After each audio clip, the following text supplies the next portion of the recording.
The advice and opinions expressed by the host of Autism Live and her guests are meant solely as suggestion and should not be in any way construed as child-specific advice. The Center for Autism and Related Disorders advises working with a board-certified behavior analyst who has experience with autism before starting any intensive behavioral intervention. Any choices you make in determining your child's treatment are completely at your own discretion.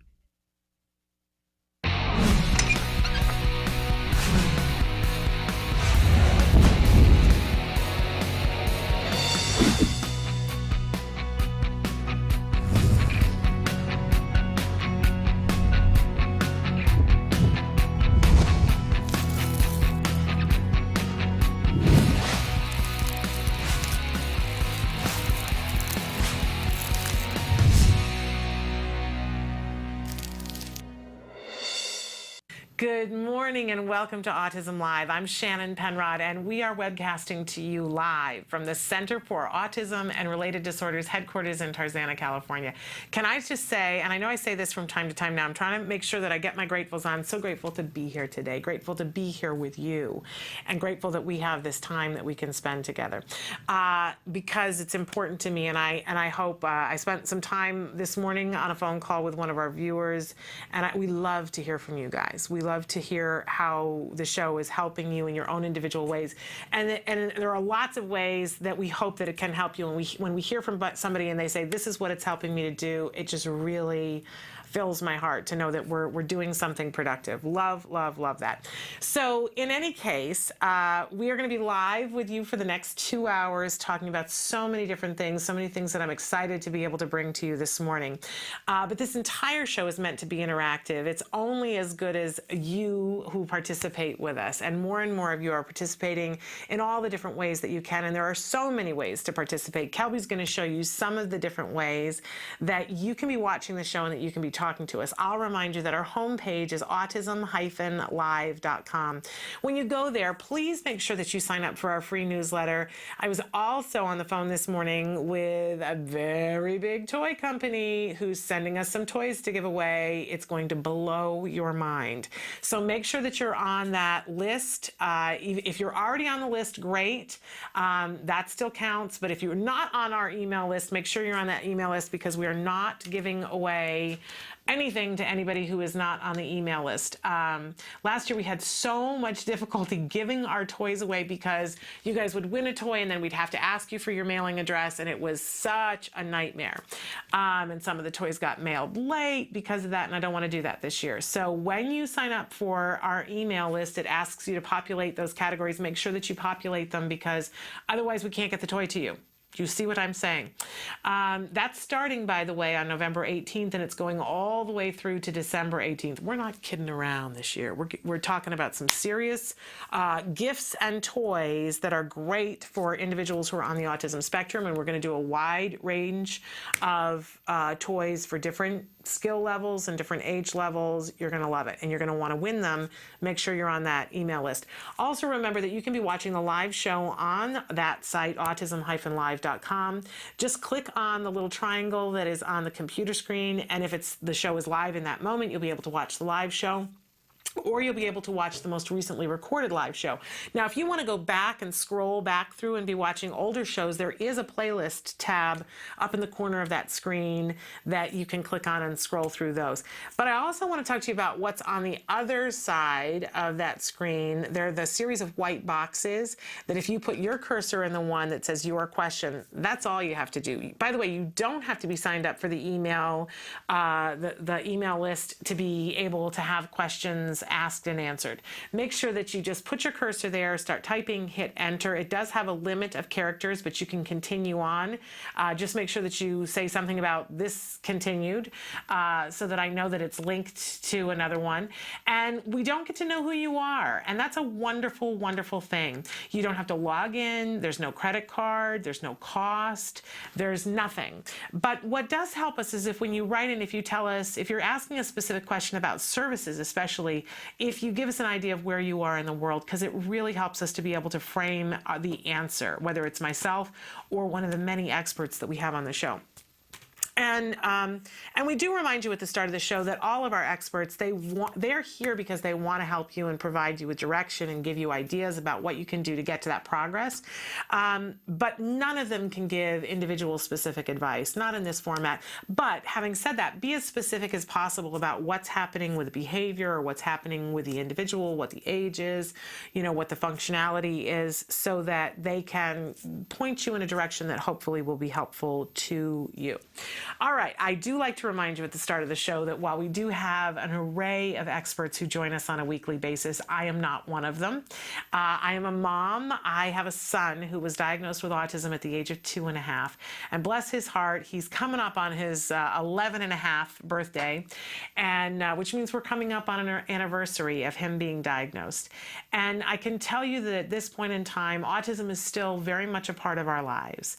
It's very, besides what I do here, right? It's very much a part of our lives, but in a much different way. He's doing so well. I did have an IEP yesterday, so it's not as if we don't have those kinds of things to deal with. But even when I was talking to Dr. Grant Bichet, I said, I got an IEP. She said, your makeup is very, very specific today. And I said, I got an IEP. I got to have the face on, I got to have it together. And she said, boy, is that still stressful for you? And I said, it really isn't as stressful as it used to be. I don't know about you. I used to, oh my gosh, I used to walk the floors for days before an IEP. Now I just get a small stomach ache, which is much better, right?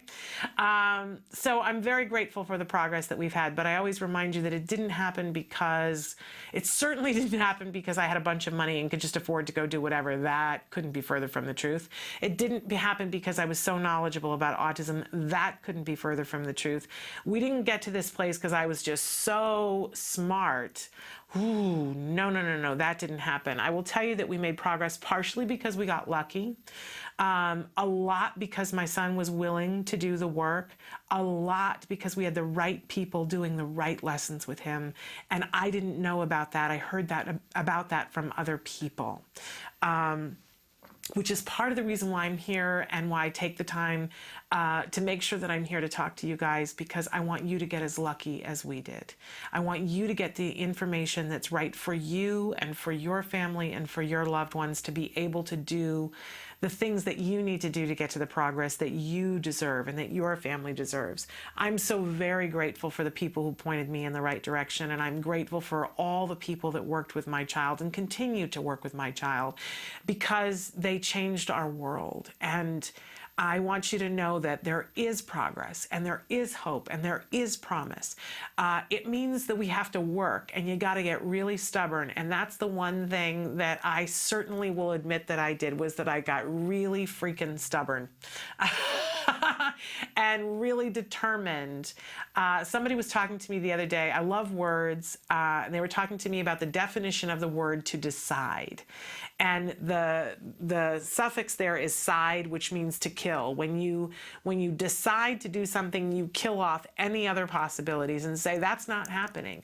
And I will tell you that we decided, I made a decision that we were going to do everything that we could for my son. And that I ask you to make that decision for yourself or for your child. Decide that you're going to do what needs to be done. And when you do, it's amazing what can happen. It truly, truly is miraculous. So make that decision with me. Let's see if we can't hook you up to what you need to hook up to make sure that that can be a reality.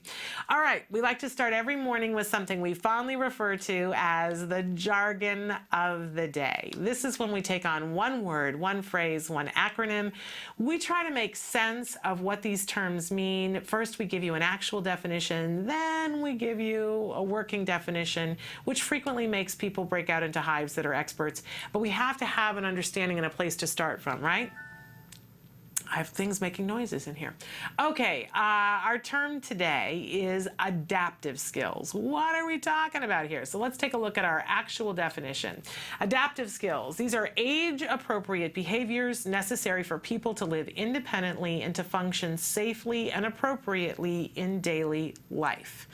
All right, that helps me a little bit, but let's take a look at our working definition. Adaptive skills are real-life skills such as grooming, dressing, dressing, safety, safe food handling, school rules, ability to work, money management, cleaning, making friends, social skills, and personal responsibility. So there's a lot of stuff there under adaptive skills, and some of them we can farm out into other areas, but adaptive skills help us to be able to do what we need to do in our lives on a daily basis to make it work.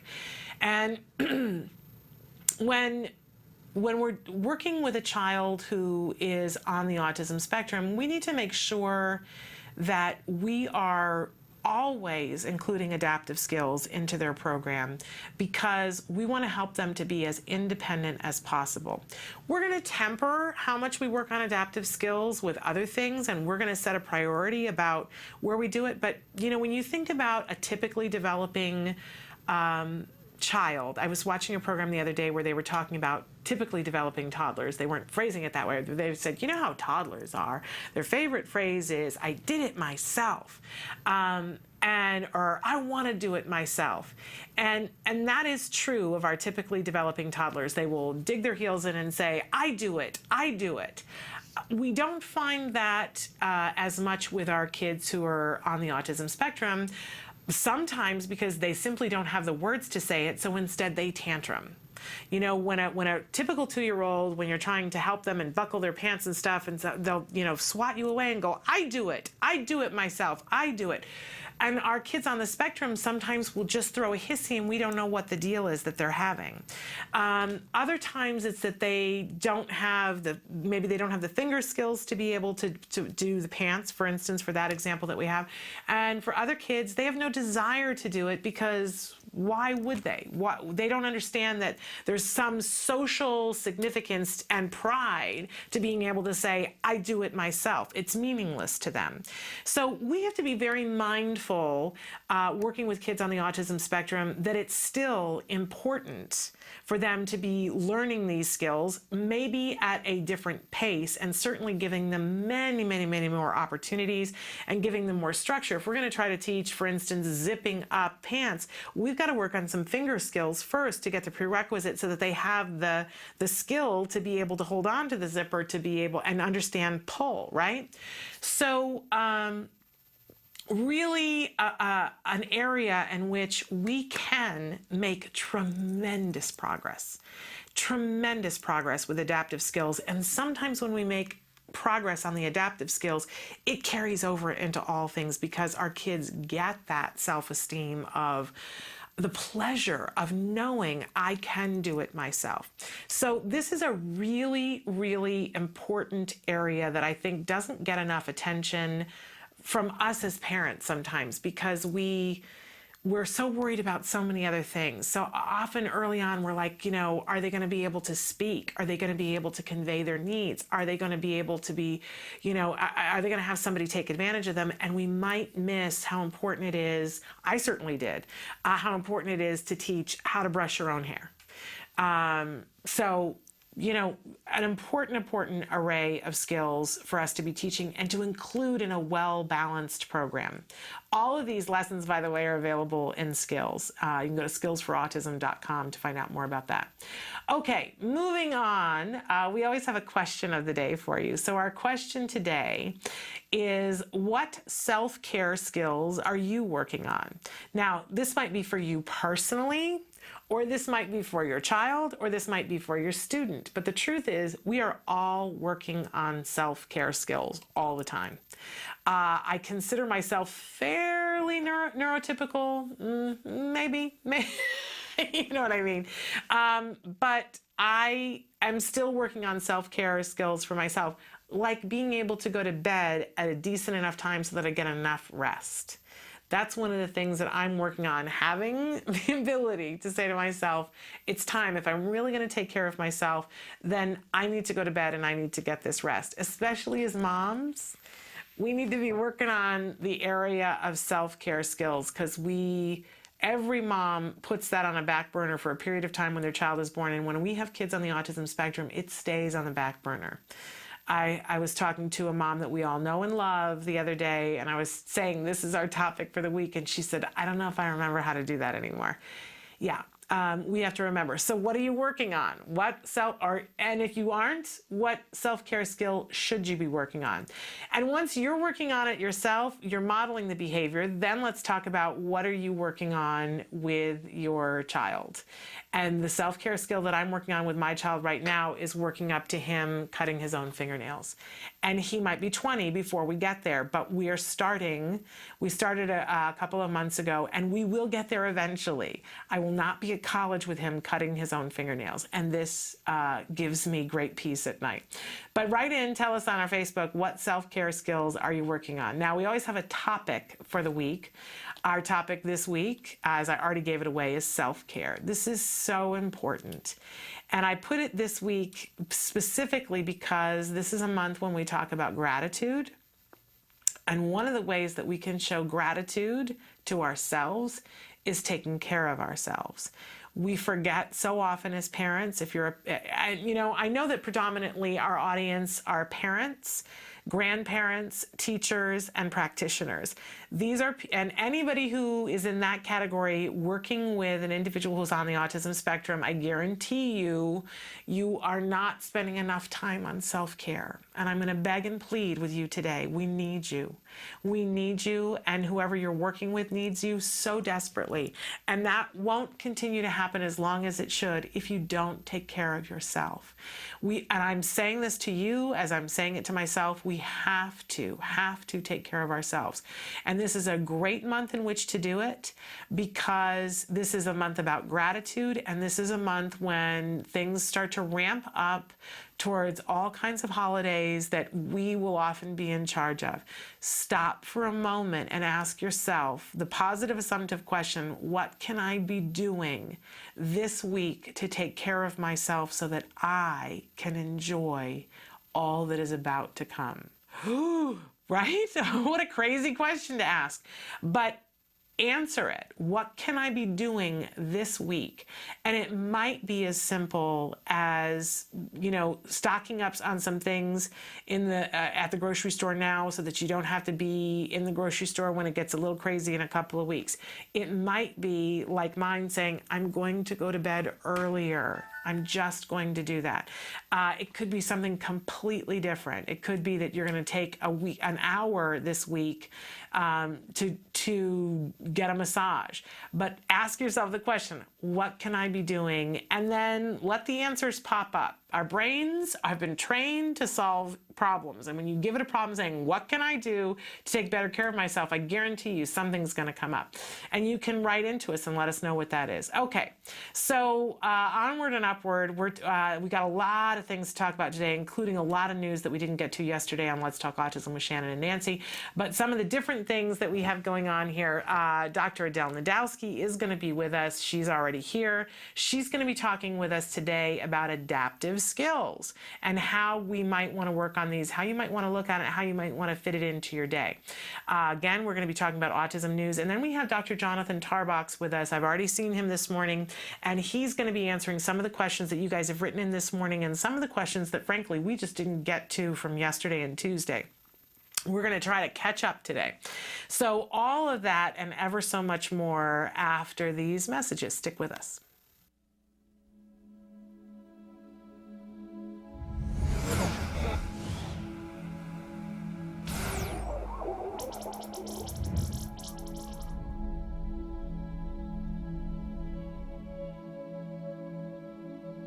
Nick was diagnosed with autism in 1994 at the age of 4. He received 5 years of therapy from CARD that eventually faded out. Nick recovered from autism in 2001. The song I'm about to perform is by the Red Hot Chili Peppers. CARD helped many patients, myself, to recover to this level now. Cheryl and Mike's son, Jack Riley, was diagnosed with autism in 2010 at age 2. He's been receiving therapy from CARD for a year and a half. Today, Cheryl, Mike, and Nick meet for the first time. I'm curious as to what you remember. I certainly remember pretty long sessions, and I'd be frustrated if I would make mistakes. I remember one time I had to count a row of 6 blocks, kept messing up. That was really difficult. No. I need it. I need it. At what point do you recall hearing the word autism? I was able to figure out what I was going through without anybody having to tell me. Our concern is if it's a big secret to hide. I don't know what we can say. No one ever told you, you just discerned But the it? reason I'm comfortable talking about this is because I felt it. In therapy, I certainly began questioning why people reacted as they did based on what I said and did. Particularly because of difficulties I was facing in school. It got to a point where I wanted to understand why it was. So I entered while still going through therapy and still showing significant signs of the mental condition. Even after I'd improved to a significant extent, there were those who still gave me a hard time for it. Did it hurt your feelings when you were in school? The way that kids... Oh, absolutely, because it was bullying, it was harassment. That scares us. They called me names. I was basically, when it came to sports and PE, I was usually the last kid chosen. Did teachers intervene? Fortunately, not really. I mean, it was just so hard for me to talk about it because of how ashamed I felt. Certainly the first few years of elementary school, I don't think I really had the most supportive teachers. I mean, I remember my mom told me how my first grade teacher once said that she thought I had no chance of getting anywhere. And going away to college and out of state and being the only person from my old school district has made a difference. It's just really improved my social life tremendously because I got to be me, because with nobody knowing about my past, I wasn't faced with these misconceptions and prejudgments. Do you tell new people that you meet? No, that's not the first thing I will ever No, I would tell hope it's them. not the And first thing. you know what? In most cases, I never do, because while it's a part of my past, it doesn't define who I am. I mean, just thinking back to the very beginning, pretty much each episode, autism, what, not who. I want to tell you right now, though, I'm so impressed with you. Likewise. I want you to know that. Likewise. I mean, your son really inspires me just as much, because I'll tell you, anytime I adore him, but I'd be lying if I said it wasn't challenging. I mean, it's cost me the stuff that like career things, goals. I don't care about those anymore. I work at night. I'm tending bar. Not that I'm too good for that. I'm just saying that's what I do. I want him to have a chance. Right. And you inspire me now. Thank you. The feeling goes both ways. The feeling's mutual. Before you leave today, we would like you to meet Jack. I would love to. This is Nick. Hi, Nick. Hey, Jack Riley. All right, should we try this? I'm gonna try to take a picture of all of you. 1, 2, and 3. Jack Riley, you rock.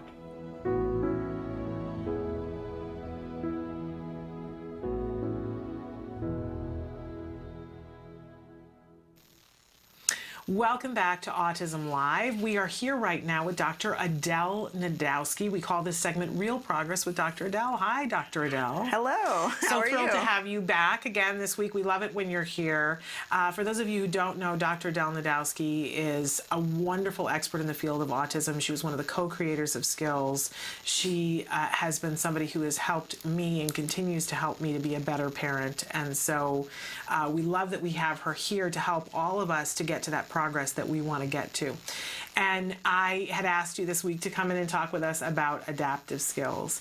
I think as a parent, a lot of times we don't see the excitement about the adaptive skills, and except maybe with the exception of toileting, because toileting comes under the heading of adaptive skills, right? Right. And the truth is that the term adaptive skills is just you're using that out of the skills program. Ah. But anything we teach anyone that's adaptive, you could call it an adaptive skill.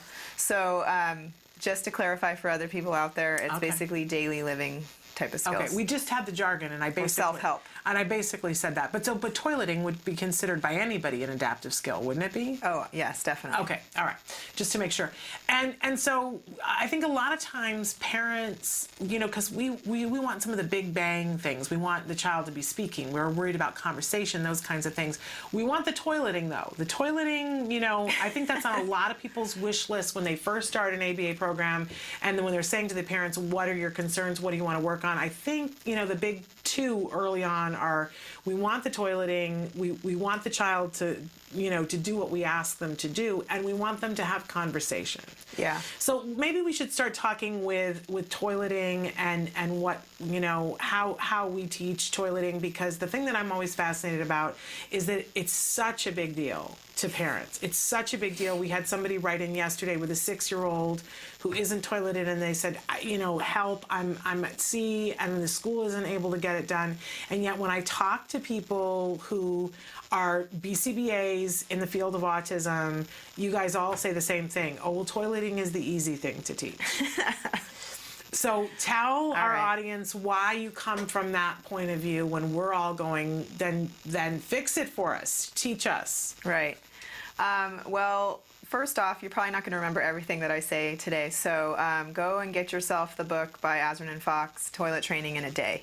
Okay. Basically, the premise behind it is schedule bathroom visits, and the way that we do it a lot of times is we'll actually do like what we'll call a potty party, where we'll actually spend an entire day or two, whatever's needed. It's good to schedule it on a weekend, and we'll be in the bathroom, and you bring in preferred things for the child to have in there with them. So it could be a little portable DVD player or an iPad or whatever. And you have them eat salty foods so that they are always thirsty and they're drinking lots and lots of water, and that will create more need to go. And then also it can be helpful if you don't have them wear any clothing, because then you can tell when they're starting to go and you can set them down on the toilet immediately. And then as soon as they're finished, then give them a reinforcer. So you need to have reinforcers in there as well. And here's the thing, I think part of where the confidence comes from you guys is how many hundreds of children have you, and even older people, have you seen go through a toileting process and learn toileting? Yeah, I mean, a lot of kids. Hundreds, right? And across all of CARD, it's thousands and probably tens of thousands of kids. And what they tell me, because I've watched it with a lot of neurotypical kids, and I watched it happen with my son on the autism spectrum, and it was relatively easy, I gotta say, and I thought it was gonna be such a big deal, but it was relatively easy. They have the confidence of knowing it can happen. Yeah. That this is not that it can, that it's going to happen. Mm-hmm. That it might take just a little bit longer for some people, but that it's going to happen. Right. And they've seen it with kids who are, have significant challenges and kids who don't. And they've seen it across the board. So I always like to use this show as a platform to say to people, if you're in that mindset of thinking it's never going to happen, you need to let that mindset go. What's the name of the book again? Toilet Training in a Day. Okay. And we've done several segments on the show talk about toilet training. And if you feel like you're not going to be able to do it your own, make sure that you are working with a BCBA. They can make it happen. Yeah. And honestly, if your school is trying to toilet train the child and things aren't going well, ask them if they're using that procedure, because I think everybody has tried to reinvent that wheel, and the fact is, I know people who have done research trying to find it easy, like something different than the Fox and Azrin. It works. Yeah. We don't need to reinvent that wheel. So, I mean, and initially you're in the bathroom, but then you start to become out of the bathroom and you're on a schedule, and that just depends on how often that particular child usually has to go, and so you're trying to beat them before they need to, and taking them and having them sit, and if they go, you give them a reinforcer. And soon it clicks very well, and then they start going on their own, and they're going to be initiating and everything like that. The one important thing with toilet training is not to have them wear diapers while you're training them. There is a study out showing that when doing toilet training while wearing diapers, it really slowed down the process. Because the diapers actually are very good at keeping the person feeling dry. Yeah. They've done such a good job with diapers these days. Now, that doesn't mean at night when they go to sleep that you can't put them in a pull-up. That's totally different. Okay. Good note. You can deal with bedwetting at night later, but let's work first on getting them just during the day to be trained. I think, as parents, we don't want our kids to be uncomfortable. But the truth of the matter is that it speeds up the process of potty training. We did have a mom who wrote in because at school there had been an accident, a number 2 accident. They took that off and put them in clothes that weren't their own and packaged them to send home. And it was all very visible, and that there was a shame factor on it. And I think we need to be very careful that if there is an accident, if ever the child has an accident when there isn't the pull-up, it's frustrating to us personally, it's yucky, right? But we have to stay pretty neutral about it, correct? There should not be any shaming happening around an accident. Right, yeah. Or even discussion. And just make sure you have extra clothing for the child at school all the time. So most preschools or schools anyways, when they're potty training, they ask for an extra set of clothing. Yeah. But shaming is not a part of a well-run potty training procedure. Right. At all. So just something to note. Okay, so that's like the hit list for adaptive skills. But after that, all the other things that come on the adaptive skills, in the realm of adaptive skills, I think a lot of parents are like, that's not as important. And I was one of those parents. I was like, who cares about that? He'll learn how to comb his hair when he's 14, right? I mean, seriously, that came out of my mouth. But I'm seeing now at 11 that I should have paid more attention to the adaptive skills all along. Yeah. Well, I totally get it. I mean, there's so much to work on that it's kind of how are you going to prioritize your time and what's most important to you right now. And honestly, a lot of parents these days anyways kind of take care of their kids and they're doing lots of things. Like I can tell you friends of mine who still do stuff for their kids and then they'd realize one day their kid's 11 and doesn't know how to do a lot of things. Yeah. So it's pretty common. I wouldn't beat yourself up about it. And I do get that if that's not a huge priority for you. But, another one that might be a priority is the feeding stuff. Yeah. For kids to be able to learn to use a fork or a utensil, and also, a straw, just various things that you'd be surprised some kids can't do. Or simply that they're just not eating certain things and all of that kind of stuff as well. And that's all very important in that. And then eventually, what I love in the skills program, we've got stuff that's very early on, but there's a lot of times people say, oh, well, skills, isn't that for the really young kids? And I don't find it to be that way at all because there are skills that go up exponentially to being able to prepare a snack for themselves. Yeah. I will tell you that when my son was 5 and 6, that didn't enter my consciousness at all. But I now see my son and see where the gaps are between him and his typically developing peers. And they, can go and make themselves a whole thing. And Jem is just starting to do that.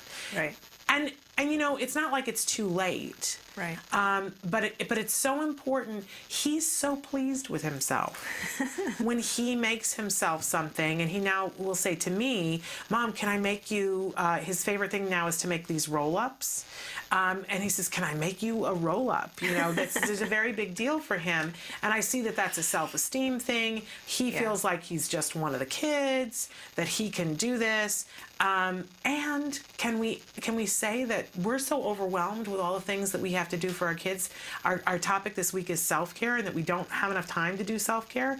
But when our kids start to be able to toilet themselves and feed themselves and dress themselves and then make a snack, it gives us more time. Take a shower or a bath. Yeah, and not have to stand over them. Mm-hmm. It's good for everybody to be able to do these things. So I want to take a break, and then when we come back, I want to talk about what are some of the ways that some tips and tricks for how do we teach these things, because I think it's overwhelming. I even have friends who especially have boys that are neurotypical, that they... a friend who said to me, I must have missed the memo on what day was I supposed to teach him how to do his own laundry? Is that like on his 11th birthday, you start to teach them how to sort the laundry, and on the 12th birthday, you teach them how to run the washing machine? She's an 18-year-old who doesn't know how to do his own laundry and is going away to college. I didn't know how to do it when I went to college either, and I used to bring my laundry home on the weekend. There we go, right? There is no manual, so when do we start to teach these things, and how can we teach them, and how can we make them fun? So we're going to ask Dr. Najdowski to answer those questions after these messages.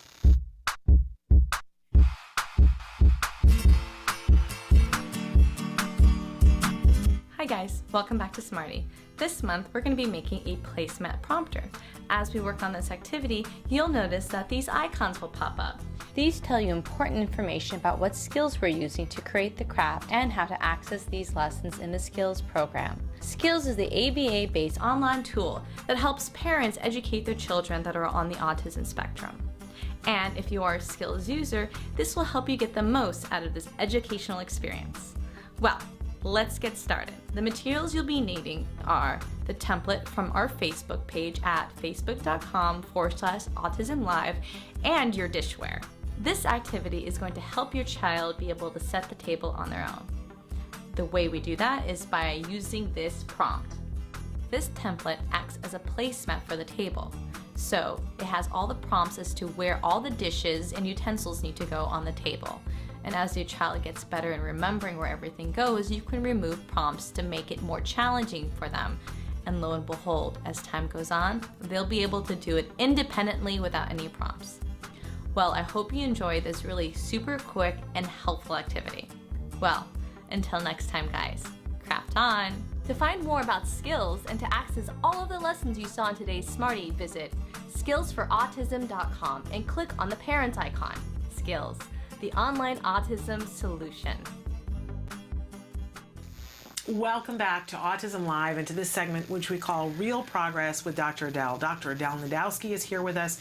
She is talking with us today about adaptive skills. We've been talking about how important it is to any child's program to have some of these lessons in there, and that we prioritize at what point they're going to come in and what's the most important to us. But I really am starting to realize how important it is that we be working on these things, even if we're working on them in a very small way. So talk to us about what are some tips and tricks for teaching adaptive skills and making it reinforcing, because a lot of times they're very mundane kinds of things, like making a bed, doing laundry. These are not the rah-rah excitement kinds of things. How do we teach it? All right, well, first of all, these skills a lot of times have many steps. So because of the amount of steps involved, like making a bed, brushing your teeth, things like that, it's not going to be as simple, let me show you how to do it and now we're done and you're expected to do it kind of thing. So you would need to know the different steps that are being required. So even putting on shoes can require like 6 steps, you know? So we call that writing out a task analysis, where you write out all the steps. And then you begin teaching the steps, and you prompt the child through each step. You can use different, basically once you're starting that process, it's called chaining. So you're chaining together the various steps. And you can use different ways of how you're going to require the child's responding to be. So either maybe like if it's putting on the shoes and the last step is taking the Velcro and closing it on the shoe, that you hand over hand prompt the child through all the initial steps, and when you get to the last step, that's the one you're going to require the child to do. Okay. That's called backward chaining. You're requiring the last step to be done first. So the only thing that they really have to do themselves is that one step. The rest of it, you're helping them. You're or walking doing them it for through it. Yeah. And then that's the step. The step that they do is what you reinforce and make sure that they find it, you know, that they got some sort of a reward for doing it. Yep. Or you could do the opposite, which is forward chaining. And instead with that, if the first step is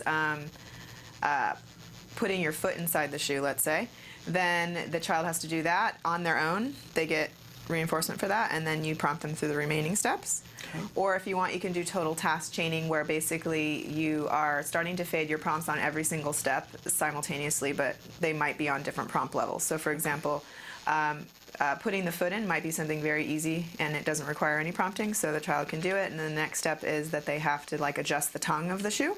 That's a difficult one. You might be doing a full physical on that. Okay.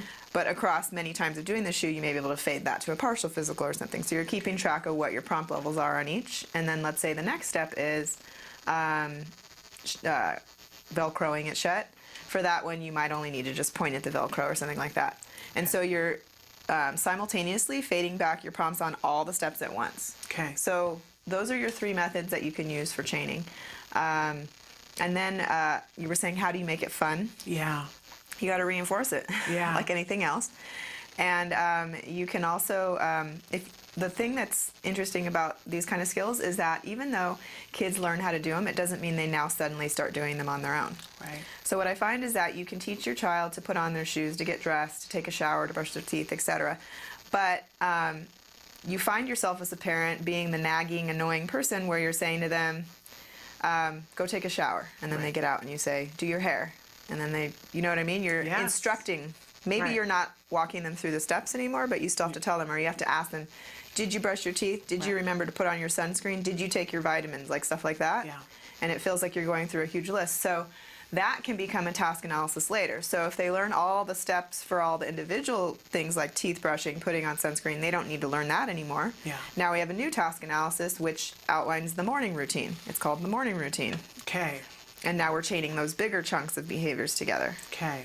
And so then all we have to do is say to a child, okay, get ready. And then that's it. And they need to do it. So I even have a task analysis like this for my son, and it's on his desk, and I ask him, did you do your morning routine? Okay. And then that's it. And I see him actually. He walks into his room and he looks at it, and he uses it still to this day, and we've been doing it for over a year or so, maybe. Right. And then as they learn new adaptive skills, we can add new ones in. So now I'm having him make his own breakfast because he's learned how to make different things. Wow.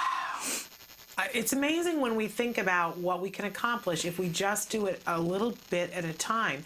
And in doing the chaining, what I'm always struck by is that what you're doing is removing the possibility that the child's going to get frustrated and quit. Yeah. That if I felt like I had to knit a sweater right now, it would be so overwhelming to me that I wouldn't want to do it, and I just wouldn't do it.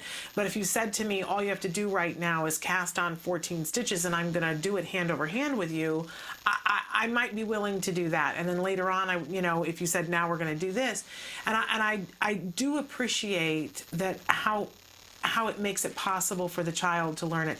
And then as you mentioned, that we can move the goalposts further away. Yeah. That talking about adaptive fluency, because our child may not, they may be able to tie the shoes, but they're not doing it at the speed that we want them to do, and eventually we can work on that as well. Yeah. So I actually would reinforce those behaviors in my son, and I've done it in different ways. One was we wake up in the morning at a certain time, and if you go through your whole list and get it done, you have free time to do what you want, which he'll watch television or play on the iPad or something. Which is great. So he's getting access to these reinforcers. Or at one point I was also put it into his allowance, so he would get paid basically for doing them. But then after a while, when he was like 100% great, I switch that to something else. So now you don't get paid for that anymore. You get paid for these other things. And what's great about this is that it's good for him self-esteem wise. It's good for you because that frees you up in the morning so that you're not having to nag. You have a better relationship with him. And when he goes off to college, he's going to know how to do all those things. We were joking over the break about how anytime that I go to a laundromat, or I've been, when I was in college and I would go down to the laundry room, every single time I would go down there would be a guy that would say, can you help me? I don't know what I'm doing here. And, I think it's great when we give our kids skills, whatever they are, so that they feel like they can do these things by ourselves. I want to talk about how do we know when to start teaching something and what speed to go, but I want to take a break before we do that. Okay. Because, when do you start to teach that independent skill for laundry? When do you, what are the things that a child exhibits that you go, okay, now they're ready? We know with potty training, there are some things that we want to see on board that are going to make it more successful. So what are those signs with the other adaptive skills? Stick with us. We'll be back after this. Hi, this is Lisa Ackerman. Talk of Facts. One of the questions we hear all the time, how do I know if a treatment is working? If my child has a negative response or looks like a negative response? Well, there's two things you should look for. All medical interventions need to have clear evaluation guidelines with your physician. You should talk to your doctor ahead of time. If there's a negative response, should you stop, or does the negative response mean that treatment's working? Let me give you a really solid example. Almost every child living with autism at one point in time will have a yeast overgrowth. And yeast is extremely common in children with gut and gastrointestinal issues.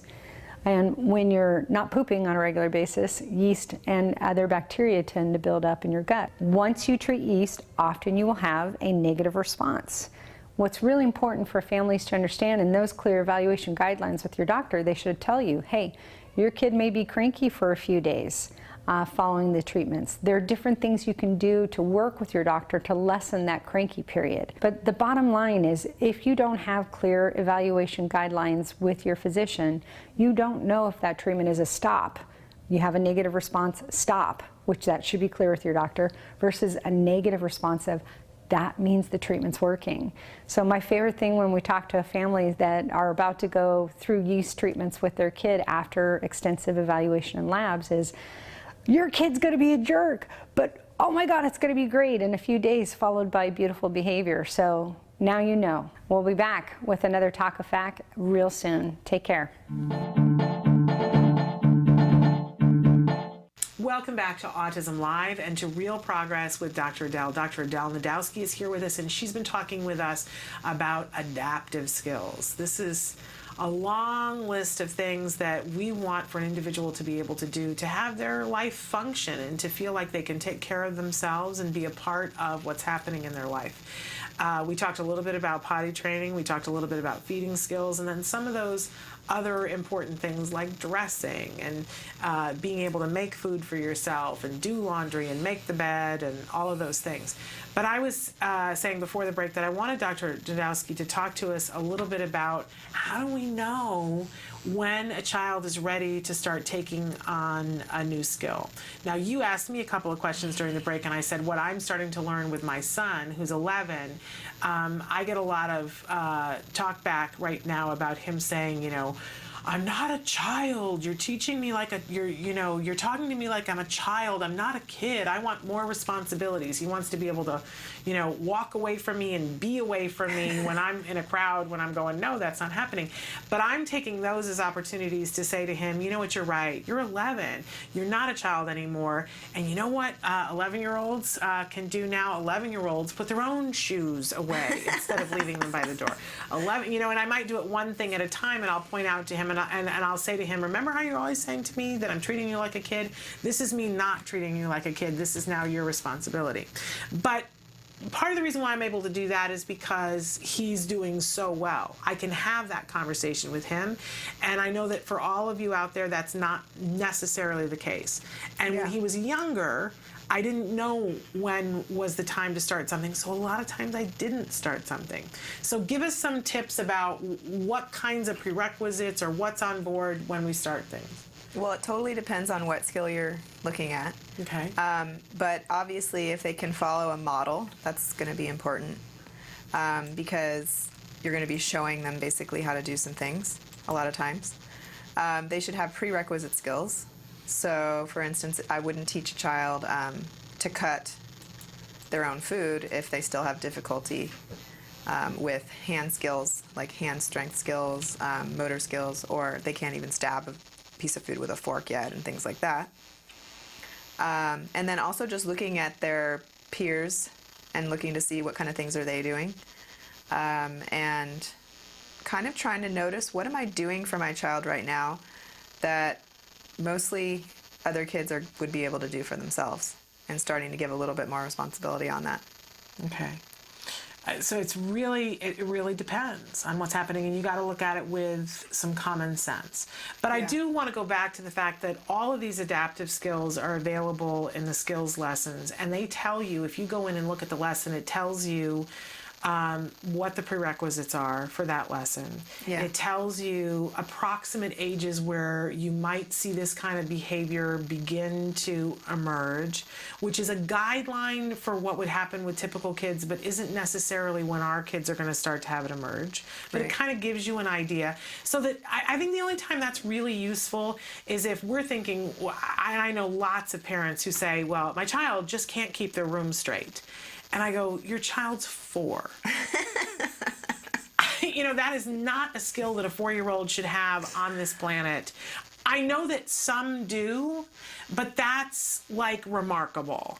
We should not be shooting for a 4-year-old who puts their own laundry away. Right. That's not an ideal use of time. So what I like to use those age emerging skills on skills for to remind me if I'm in crazy town. If I'm trying to teach my son something that, and he's 11 and it's not, obviously if it's something that an 18-year-old can't do, then what am I thinking? It was much more useful to me when I was younger, when he was like 5 and I was seeing that the emerging age on it was 8. And I would go, oh, well, silly moi. I shouldn't even be trying to teach that. Right. But you will find all of those prerequisites in skills. So that it's just so helpful. And on a lot of the skills, the task analysis is there too, so you don't have to do the task analysis on it. And so you can look at the list of, when teaching using a toothbrush, cleaning your teeth with a toothbrush, the task analysis is already in there in skills, and you can say, do I want to start from the front or the back? How do I want to do that? One thing too that I want to make sure to mention is that you can use pictures to help kids with the steps. So they're activity schedules. So you basically take a picture of each step and maybe put it on a little Velcro strip or something, and then they look at it, and that's a visual for them to follow. And they can even take off a step and put it away, like when they finish it, kind of thing. Yeah. And can I tell you that those already exist on Pinterest? You don't even have to make them. You can go onto Pinterest and just get yourself a Pinterest account and put in autism, toothbrush visual schedule, and you'll find 20 of them, and you can just print them out. Yeah. It's crazy good. That's Love awesome. Pinterest. That's awesome. So anyway, earlier I mentioned, my son it's all written down as a list, but some kids are not reading, so instead it could all be pictures and stuff like that as well. And honestly, there's a lot of that already exists. There have been some like Uber moms and Uber companies that just made all that and made it available on Pinterest. You can search it, it's there. Wow. It's a fun thing. Okay, we had somebody write in something, and one thing in particular that I want to share with you. They said, want to say that Dr. Adel rocks. Aww. So wanted to make sure that you heard that. And Thank you. And they also, I think it was the same person who wrote in, how can I help my nephew who is 4 years, 8 months, and is nonverbal, uses a bottle, and is not potty trained, and sometimes hits himself. The parents, I think, lost hope and don't really believe in ABA. I feel really bad for him in his future. He also needs to be chewing on a toothbrush constantly. Please help me, help them, and thanks so much. Takes my breath away. Yeah. The son needs services. That's like the main thing. Yeah. Or the nephew, I'm sorry. Yeah, the nephew needs services. He needs good quality ABA.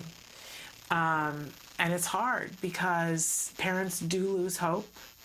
And being a person who's sitting there on the side, you don't know what to do. You don't know how much to push. But I always say as a parent, it's the hardest thing in the world. Do you decide to be the really not nice person to present the realities? And somebody has to be, or this child is lost. And they may be angry with you and not want to talk to you for some time. I've actually seen that before. Mm-hmm. A friend of mine's brother, she noticed that her nephew basically looked like he had autism, and so she talked to her brother, and he initially had a very positive reaction, was like, yes, we're going to look into this, we're going to get services. And then after a while changed and became very, very angry. And in fact, it was to the point where there was a war going on between the family, and her mom and dad had to split up for a while and not live in the same house because they were threatening to sue her and stuff like that. So for even mentioning autism, because she was a BCBA and not a licensed psychologist. So saying, you're not allowed to diagnose, how could you come in to us and tell us this? And then 2 years later, they realized it was true, and now he's getting services and everything's good. Right. And I'm sure that they're all feeling very bad about those 2 years. And sometimes it's a mess. But I've got to say to you that you're at a crossroads right now, and if you don't step forward and say to them, it doesn't have to be this way. He can communicate with you. He doesn't have to drink from a bottle. He does not have to be in diapers forever. And I'm willing to help you to get started on those services. If you don't say that, then 2 years from now, they're going to be mad at you anyway. Yeah, I think you said he's 4 years, 8 months. 2 years from now, he's 7. And Almost. you know, we talk all the time on the show about how important it is in this window of time to start, because we have the best possible chance, not the only chance, but the best possible chance of making the biggest difference if we start now. He's getting towards the end of that window. It's time. It's really, really time. Somebody needs to step up for him, and it sounds like it's you. So I want to hold your hand in that, you know, and if you want to converse with me personally, and I'll hold your hand in that, so that after you tell them and they yell at you, you can be on the phone with me and I'll tell you you did a good thing. Feel free to do that. But this poor child is trapped, and the parents are trapped.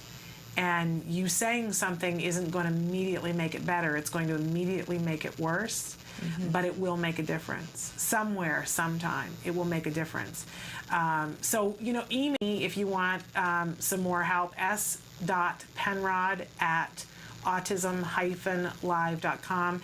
Tell me where you are in the world so that we can talk about what services are available, because I also don't want to start you on a path if there aren't quality ABA services close by before you jump in and say to them, you got to do this. Let's make sure that it's there. If it isn't there, we'll find another alternative. There's always a way. Mm-hmm. But that's what they need, yes? Yeah. Yeah, absolutely. And thank you for being the kind of aunt or uncle who writes in and says, I'm worried for this child. There needs to be more people like you. You will see that you starting that, it will have good benefits. It will for that child. It will make a difference. Anything else you want to add? No, I think it's great that you're going to help, because I think the first step of talking to them, you have to be able to get their buy-in. So it's going to be you need to be very careful about what approach you take and how you go about it so that you get the best possible reaction. Yeah. And listen, you know, I make it my business to talk to families about ABA. And when I first started doing that, I would say it very casually, and I would say to people, you know, I had a radio show, and I would say to people would say, well, I have this, you know, child or a grandchild or whatever, and I would say, you really should consider doing ABA. You know, we've had such great progress that you really should consider that. And I had a friend call me and I said, you really should consider doing ABA. And she was like, oh yeah, well, we can't really afford that. And I said, well, there's funding, and, you know, and put it sort of in that way. And let it go, and said, you know, she'll find her way and do whatever. And she called me back 2 years later and yelled at me and said, why didn't you tell me? You knew more than anybody else. Why did you phrase it as I might want to consider it? Why didn't you tell me that his whole life was going to depend on it? And now I'm starting 2 years later because you didn't have the guts to say to me, you better go and do this. And I said, well, that's the end of that. From now on, I'm just going to say it like it is and tell people, and they're going to be mad at me, but they're going to be mad at me anyway. So bring it on. I'm just going to say it, and you can all be ticked at me. And you know what I mean? Because that was a harder conversation, and I thought, I failed that child. I failed that friend. I failed that child because I didn't go, your house is on fire, and you got to do this right now, and I'm calling you next week, and you can yell at me, but you're doing this. Right. So I offer that up to you as what can happen when you even soft pedal it. Yes. Anyway, we're out of time, unfortunately. Okay. But you do rock. I agree with our viewer that you absolutely rock. We love having you here. And we look forward to you coming back next week and joining us. And you guys can continue to write in questions for Dr. Najdowski throughout the week, as always. We're going to take a break and go now to the A word. We're going to lower my blood pressure and yours and take a look at what happens when that quality ABA starts with a family, how the family changes. And keep in mind that this A word family, they didn't know in the beginning. They didn't know what they had. They were willing, which is more than I know you've got with this family, but they didn't know what they had. And once the interventions started, they weren't always willing and said, is this ABA thing working? I'm not sure. I got a bunch of strangers in my house. This isn't easy. But at this point in the series, they're seeing the benefit not only for their child, but for them as parents. So take a look. This is the A word. I know a cute little blue-eyed boy, and his name is Jack. Jack Riley. He got a big, warm, blue-eyed soul that makes your heart beat fast. This is day 3 of potty training. Well, we think he's learning to pee on the potty. No big successes yet, and lots of accidents. Here is the laundry from today. Ready? 25 weeks ago, Jack Riley had a huge breakdown when Jessica asked him to sit down, a direction that's usually very easy for him to do. At the time, no one knew he had to go potty. He didn't have the language to tell his parents or Jessica that he needed time. Jack, what are you doing? Pooping. You're pooping? Oh, okay. Jump to 4 weeks ago, and you can see he is now able to communicate what he needs when a demand is placed on him, instead of tantruming like he did before when he didn't have language. Pooping your diapers. Okay. How do you know when a kid's ready for potty training? So a couple of the prerequisites to know when a kiddo is ready is they wake up dry in their pull-up or diaper. And when they do go in their pull-up or diaper, like during the day when they're awake, they let you know that they went number 1 or number 2, depending on what it is. It's like you have no choice but to pee. Let's do it. Help. No, I can't help you pee. I can hold your hand, but I can't help you pee. So the purpose of the potty log is just to see how long it takes them as soon as they sit on the potty for them to actually urinate, and the amount of time that he's able to hold his urine. And with the log, we're able to visually see how long it takes them each time, and if they have accidents or not. He's on a half-hour potty schedule, so if he doesn't go when we take him, then we have to take him in 10 more minutes. So every 10-minute intervals until he does go, and then we reset the clock, and it's 30 minutes again. Okay, buddy. Okay, last chance to go pee-pees. Do we reset it for 10? Oh, what does that mean? What does that mean, Jack? It's potty time. We can come play after. Hurry. Uh-oh, he wet himself. Oh. We can reset to half an hour now. To make sure Jack Riley uses the potty regularly, they have been giving him lots of fluids and salty foods. There it is. Let's go. All right, let's go. What do you have to do? You have to put your pee-pee in the potty. Okay, give it a shot. See if you can put it in there. There you go. You're doing it. Yay, Jack. Big prayer for your pee-pee. Big pee-pee. Yay! Woo! Yay! Good job. What a big boy. High five, high five, high five, high five, high five, high five, high five.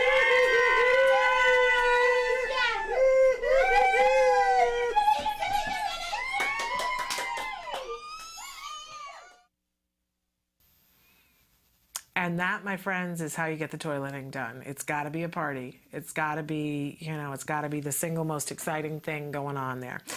So that was the A word. You can be watching that entire series on their very own YouTube page. I encourage you to check it out, to see things like that, to see the celebration that can come when the potty comes. You'll learn so much from watching that show. And I think it's a really, having been through a quality ABA program, I think it's a really good representation of the arc of quality ABA, of what happens. It by no means covers all of it, right? Because you couldn't. But I think it gives a really good representation. I watch it and I go, oh, that is so, I've read that book. I know how that book ends. Isn't that amazing? And it kind of takes my breath away. I want to encourage you to watch it on their very own YouTube channel, but I want to go back to, because the aunt or uncle wrote it and said, I'm trying to help the family that we were talking about before the break. I'm trying to help them because my son is on the spectrum too, but luckily doing good with language and in an autism school. I have to tell you that changes the equation a little bit, not entirely, but it changes it a little bit, because sometimes the person who is carrying the message, this is going to sound weird, but I found this to be true. If you have a child on the spectrum and you're telling somebody else that their child is on the spectrum and they need treatment, often you're the last person they're going to listen to. And I know that that sounds crazy, but I will say this. I've had way too many friends go through cancer recently. And one of my best friends who went through cancer, and I said to her, I said, if you know that if I ever am dealing with cancer, I'm not going to be able to talk to you about it. And she said, why? I would be the person that you would most want to talk to about it. And I said, no, because you handled it with such grace, because you dove in and you did it with so much courage. And I don't think I could. And I would constantly be comparing. And I don't think I could talk to you about it. I just don't think I could.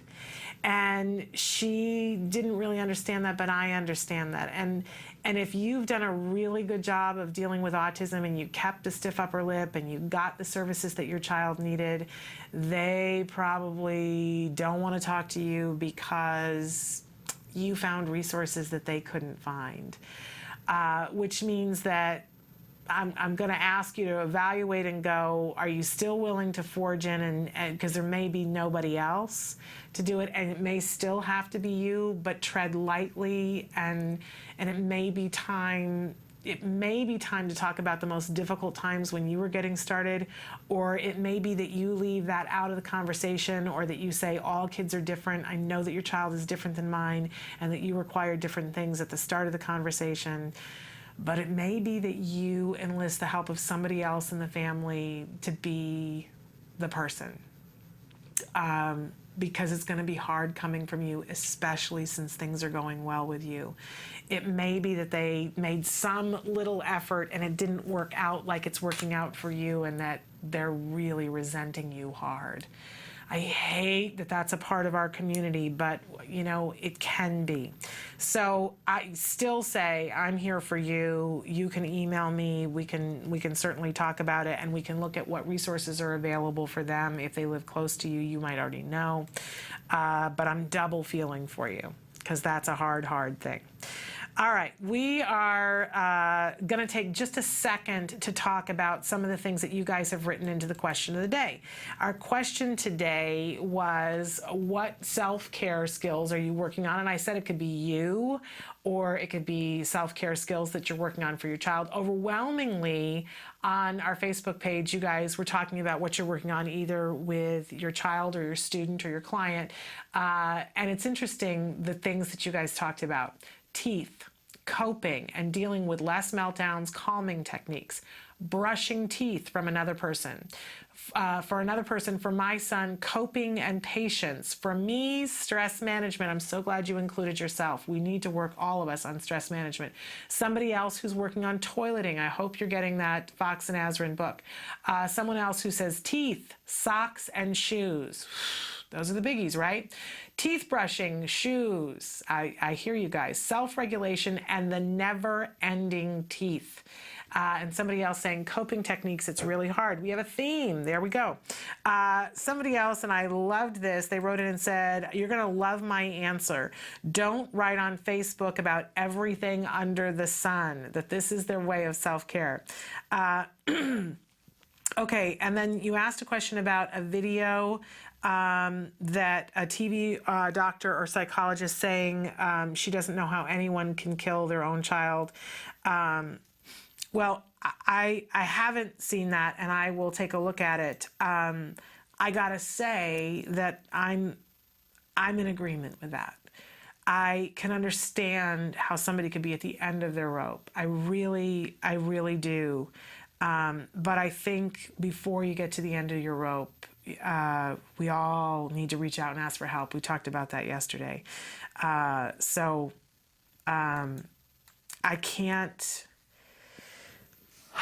can't put myself in that position, and I don't know, and when you don't know, you don't know, but we can't be in that space. We can't have people killing their children. There is no excuse for it. There's nothing that makes it okay. I know we have to get more help to more people. We absolutely do, but killing your children isn't an option, and I can't say that it is. I can't say that. Now the other parent did write back and said, I tell them this therapy helps, but they said that my son was never doing as bad. But 2 years ago, my son barely said a few words. Now he uses 5 to 7 word sentences to communicate. Yeah. As I suspected, people compare. It's just human nature. People compare. I still compare. I compare other kids and say, oh, I try not to, but oh, my son isn't doing as well as they're doing, or oh, my son is doing better, and I'm grateful for that. It's hard not to compare. And it's very easy for people to look at ABA and, because it's so hard, dismiss it for various and sundry reasons and say, I can't afford it. And that's the truth. You can't, and none of us can. There's not a single person watching this show right now or that will ever watch this show that can afford ABA. I'm sorry, Holly Robinson Peete can't afford it. She can't. So it's true. And people can say to themselves, I can't afford it, and therefore I can't do it. And since the first part of the sentence is true, they assume that the second part is true and that they are excused from it. And that's a little more settling. I always say my biggest fear on that first moment when he was diagnosed and somebody said to me, you know what, we do know something that's helpful. I was like, oh God, I don't want to know about it because I know I can't afford it. And if I know that something is out there that will help my child and I can't afford it, I can't live with that. What am I going to do with that? My head was like, how do people, am I going to have to go, beg for $1 million from somebody? Am I going to think about becoming a bank robber? Ludicrous thoughts about what will happen if there's something that works and I can't afford it. And a lot of people shut down and go, I can't afford it, therefore I can't do it. I will tell you that in autism and ABA, the equation doesn't work that way. It just doesn't. There are funding sources. They are few and far between. They are not big enough. There is still a way. I figured it out, and if I can figure it out, and I realize it was different times than it was now, for a lot of you it's easier than when I figured it out, depending on where you live. Depending on where you live. For some of you it's still as hard and harder, and I get that too. But there are people where you live who figured it out. But when you're in a space where you don't feel empowered, you find excuses. And for them, it may be that they're thinking, well, it only works for this set of kids. That isn't true. It maybe gets further with this set of kids, but it's not that it only works with that set of kids. And they need to know that their child can get potty trained, that their child can drink from a cup, that their child is going to be able to find a way to communicate, even as severe as he may be. And again, they may not be able to hear that from you because they may think that you're only used to dealing with autism in a certain way. You can beg them to talk to somebody. You can, email me. We'll figure it out. I'll find an example of a kid who was incredible. My child wasn't speaking. My child was self-injurious. My child, was not potty trained, and he speaks and is potty trained and is going off to college all too soon. ABA works. It works. It creates progress. All the progress is different. We need to convince this family to try again, and we got to make sure that they get in with somebody who knows what they're doing. I'll work with you on that. Let's work on that together. All right. You can keep writing in. We're going to take a break, and then I believe when we come back that we have Dr. Jonathan Tarbox with us. If not, we'll have some in the news. I'll let you know. Stick with us. Potty training is different for every child. A child could come in with absolutely, no control over their bladder, and as long as that's not a medical issue, then we can certainly approach it behaviorally and give them the tools they need to be successful, just like any other skill that we would teach. Well, we think he's learning to pee on the potty. No big successes yet, and lots of accidents. Here is the laundry from today. For some of our kids, takes, just a couple days. And then for other kids, it can take months and months and months. And then when you're looking at complete independence, it can take years. Hey, you have to go pee-pee? No. There's a lot of different ways to tell if a child is ready. We look for a couple different things. Probably the most important is parents saying, I need this to happen, I'm ready. Second is, a child showing interest in the bathroom, and some of it is simply age. It's time to go ahead and work on this. What are you doing? Pooping. You're pooping? You first start with teaching the child what they need to do on the toilet. The basic thing we want is for them to drink as much liquid as possible. It's inevitable that if you drink a bunch of liquid, you're gonna pee. Help! No, I can't help you pee. Help. I can hold your hand, but I can't help you pee. Ultimately, what we want is that, the child, as soon as they're put on the toilet, they urinate. So that's step one. Step two is usually working through the amount of time that they're off of the toilet and making sure that they're not having accidents during the time that they're off. So this is kind of the bladder control stage of things. So the purpose of the potty log is just to see how long it takes them as soon as they sit on the potty for them to actually urinate, and the amount of time that he's able to hold his urine. And with the log, we're able to visually see how long it takes them each time, and if they have accidents or not. He's on a half-hour potty schedule, so if he doesn't go when we take him, then we have to take him in 10 more minutes. So every 10-minute intervals until he does go, and then we reset the clock, and it's 30 minutes again. Okay, buddy. Okay, last chance to go pee-pees. Do we reset it for 10? Oh, what does that mean? What does that mean, Jack? It's potty time. We can come play after. Hurry. What we hope happens in this time is that the kids will learn how to initiate going to the bathroom on their own.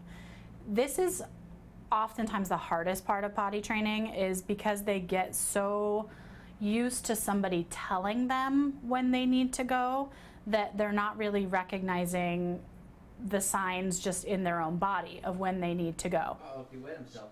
Uh-oh. Big wet? Was it a lot? We can reset to half an hour now. The biggest thing for parents is not to give up. The other big tip, and I think pitfall that a lot of parents fall into, is putting their children back into pull-ups or diapers, especially if they're starting to have accidents. And this is probably the worst thing that you can do. They need to recognize that feeling of fullness in their bladder and take themselves to the bathroom, or tell an adult that they need to go to the bathroom. What do you have to do? You have to put your pee-pee in the potty. Okay, give it a shot. See if you can put it in there. There you go. You're doing it. Yay, Jack. Big prayer for your pee-pee. Big prayer for pee-pee. Yay! Woo! Yay! Good job. What a big boy. High five, high five, high five, high five, high five, high five, high five.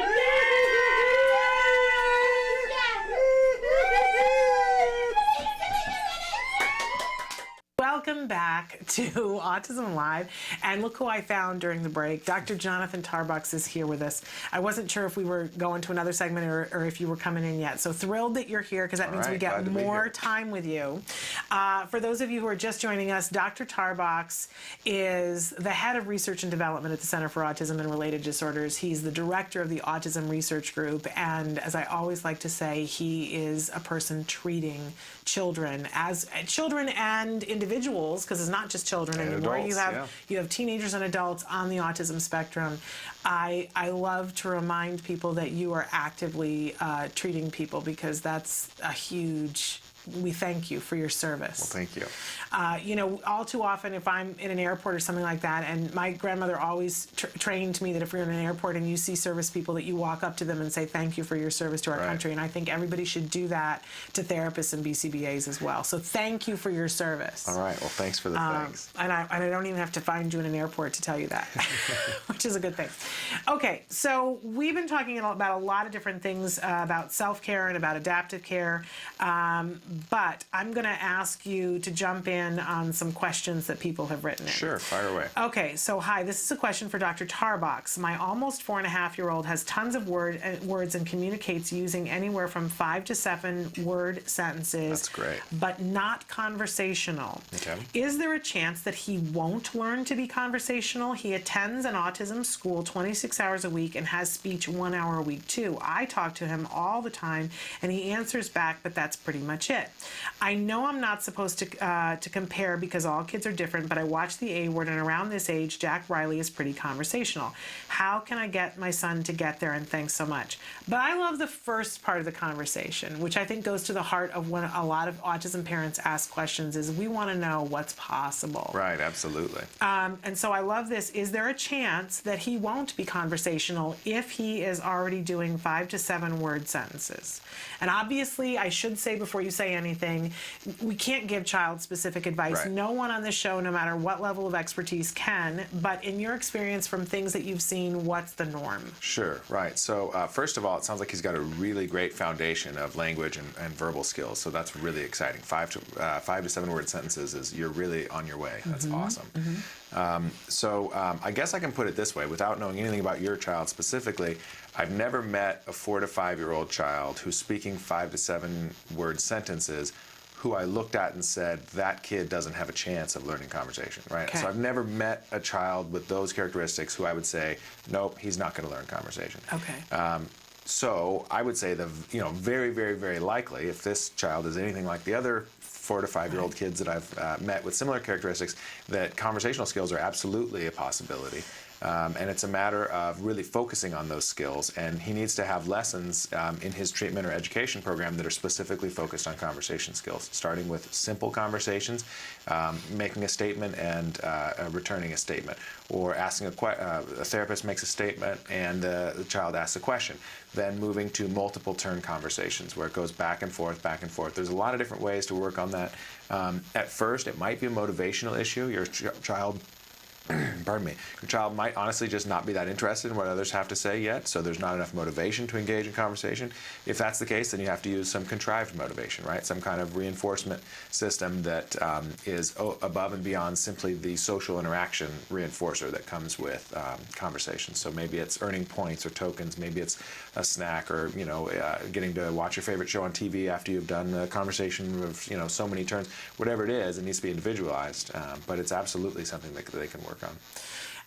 And how important is it in terms of, she says, I'm talking to him all the time. Right, it's fantastic. It is fantastic, but I'm wondering too about how important it is for her to vary whether it's her or somebody else. Oh, absolutely, yeah. So it's just, one of the golden rules of autism intervention that we talk about all the time on your show is don't do the same thing over and over. Because if you do the same thing over and over as a parent or a teacher or a BCBA, you're going to encourage the child with autism to do the same thing over and over, which is not what we want, right? One of the major things we want for all individuals on the spectrum is to increase variability and creativity and increase the ability to do things in new and different ways. So yeah, that's a really good point, is have many, many different people engage in conversation or vocal interactions with your child, and not the same thing over and over. Don't always ask, how was your day? Fine, great, right? Yeah. Different stuff on a regular basis, and not always the same reinforcers too, right? Don't always only use points or only use tokens or only use iPad or whatever, because basically what you're teaching the child is the only reason to engage in conversation is to get the iPad, that's not what we want to teach, right? What we want to teach is engaging in conversation has good consequences in general, gets you good stuff in general. Yeah, and I love what you were saying about there's got to be some motivation for it. Sure. I always worry, I still worry that Jem is not the brilliant conversationalist that I want him to be. But he's of the male species, and not all of the male species turn out to be brilliant conversations. Just not in all life. The female species either. Well, that's true, isn't it? That's absolutely true. Thank you for pointing that out. But in any case, my expectation, I want Jem to have the expressive language that I have. And that just might be like a ridiculous... Yeah, it's unreasonable. I would say 99% of the typically developing adult population does not have the expressive conversational language that you have. And thank you for putting me in the top percentile there. But because I pride myself on having expressive, I'm working on the receptive, by the way. actively working on the receptive. But in any case, I worry about Jem's conversation skills. And it was a couple of years ago, we were going to do a shoot, and we were taking a friend of his with him to go and do a shoot. I think it was when we went to the Skirball Museum, and you can watch that video on our YouTube. But his friend, who's completely neurotypical, was with us, and they were in the back seat, and my husband and I were in the front seat, and we were busy talking about something. And at one point, I stopped talking to my husband for a second and just started listening to the conversation in the back seat, and it blew my doors off to hear him talking with a peer back and forth. And I went, why doesn't he have that kind of conversation with me? He doesn't want to. It's not as fun. So I want to point that out to you, that maybe, do a check, take him in the car with another friend and see how he's conversing with a friend. Right, absolutely. Peers, friends, or even family members can be really good, a cousin or a neighbor, things like that. A lot of times it does come down to it's just not as fun to talk to mom and dad over and over. And by the way, that's the same thing with typical kids too. Yeah. Yeah, so it is sort of fascinating. I think, keep up the good work, but do a little test and see what he's like when he's talking to somebody that isn't you. It's a bummer as a mom, because we want it so bad. I want to have the conversation, and even still, I'll say to him, how was your day? Good, right? But I'll ask my husband, how was your day today? Good. Right. And then I got to pull it out of them. Right. So, check it with a friend, but I love, and giving... And don't give up hope, right? No. Implied in your question is that there's a possibility that there's no hope. And I'm telling you right now, there's no possibility that there's no hope. There you go. That's just not part of our vocabulary, right? That's not who we are. It's not how we look at the world. Absolutely. Okay. I'm going to say that is complete. I'm going to scroll back, because I got to scroll back through a bunch of questions. We're going to take a break, and we're going to come back with more of your questions for Dr. Jonathan Tarbox. Stick with us.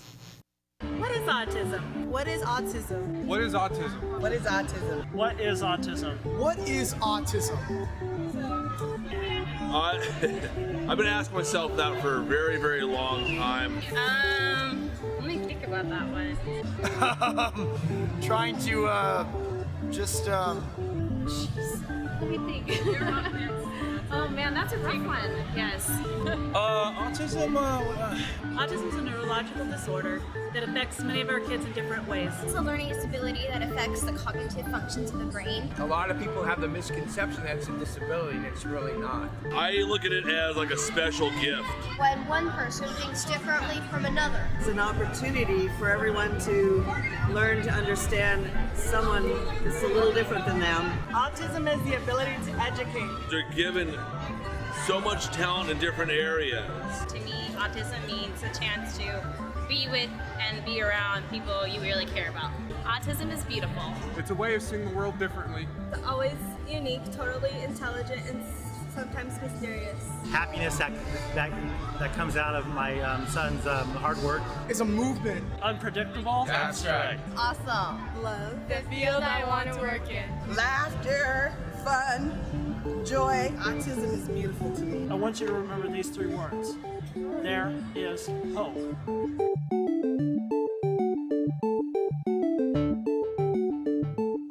Welcome back to Autism Live. We're so lucky because we have the wonderful Dr. Jonathan Tarbox here with us, and he is answering your questions. Now, we had a question that came in yesterday. I love when all of you write in questions. I love it when parents write in, because I feel an affinity with you. I love it when grandparents and aunts and uncles write in. I love it when practitioners write in, because I just think they're the most wonderful people. But I have a special fondness for when a teacher writes in. As a former teacher and as somebody whose child gets entrusted in the care of other people every day, I love it when you guys care enough to learn. For me, it's the first sign of quality teaching. Absolutely. When they want to learn. So an educational assistant wrote in. I'm an educational assistant and have the responsibility of one-on-one with a young man during the entire school day. My question is, the young man, 11, likes to curse, calling everyone an effing B word. Okay. This normally happens in the afternoon or when he wants more attention. Please give me some verbal or visual cues to help me reduce this behavior. Okay. So, interesting question. Curse words are one of the most powerful ways that a child can get a response from other people, especially in school settings, because it's just not a behavior that folks, staff in school settings are willing to put up with. So it's going to get a big response when children use curse words. So the question is, the current types of responses that this behavior is getting, is that what the kid wants? And the answer is, if he's continuing to do it for more than a few days or more than a few weeks at a time, the answer is yes. He's not doing it because of his diagnosis. He's doing it because the behavior is working. He's on the job. He's on the job, exactly. He wants this response. This is what gets it, so he's going to keep punching in on that job. Right, exactly right. And don't forget, that doesn't mean that all of the consequences are something that he wants. It just means that there's something in there that makes it worth it. So a lot of times people attempt to do some kind of punishment as a response, but then accidentally they're also doing reinforcement, right? So it could be that they're using verbal reprimand, yelling at the kid to help him understand that it's not acceptable behavior. Well, if what he wants is attention, oops, you're also reinforcing the behavior. Right. He might not really want negative attention, but that might be better than less attention or no attention, right? A lot of times teachers will do things like a timeout, or they'll take the kid into the hallway to calm down or whatever. Well, if what he really wants is getting out of the work, then oops, we just gave him what he wants, right? Even though what we're trying to do is punish the behavior. So really what needs to happen is a functional behavioral assessment, which we talk about all the time on your show. But it's really the only way to know why the behavior is happening and then how to create a good behavior support plan to decrease the behavior. Yeah. Now, once you've done that, I think the question was specifically about visual cues or verbal cues. Yeah. Yeah, so visual cues, once you have a behavior support plan in place that's actually meaningful and addresses the function of the behavior, let's say, for example, this kid is swearing in order to get out of work that he doesn't want to do. Well, a good visual cue would be some kind of reminder that if he wants a break, all he has to do is ask for a break. And if he swears, he's not going to get a break.